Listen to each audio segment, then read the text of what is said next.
High বন্ধুরা, তোমরা সবাই কেমন আছো? আমরা খুবই ভালো আছি। তো আজ আমরা একটা জায়গায় যাবো, তো তোমরা ভিডিওটা দেখলে বুঝতে পারবে আমরা কোথায় যাচ্ছি। তো চলো বেশি দেরি না করে যাওয়া যাক।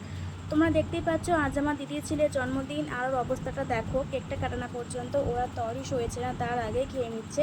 যেহেতু সম্পর্কে আমি ওর কাকিমা হয়তো আশীর্বাদ তো করতেই হবে, যেন ও ভবিষ্যতে আরও বড় হতে পারে। আর ও মিষ্টি খেতে অতটা পছন্দ করে না, তারপরেও আমি ওকে জোর করে পায়েসটা খাইয়ে দিচ্ছিলাম। তো পায়েস খাওয়ানোর পরে এবার আসলো গিফট দেওয়ার পালা। ও তো গিফটটা পেয়ে খুবই খুশি, ভাবছে কখন আনবক্সিং করবে। এবার আসলো কেক কাটিংয়ের পালা।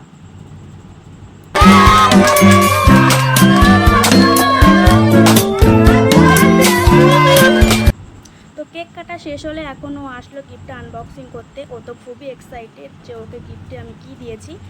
তো দেখা যাক ও কতটা খুশি হয়। তো ও তো গিফটটা পেয়ে খুবই খুশি। তো তোমরা ভিডিওটাতে অনেকটা ভালোবাসা দিও।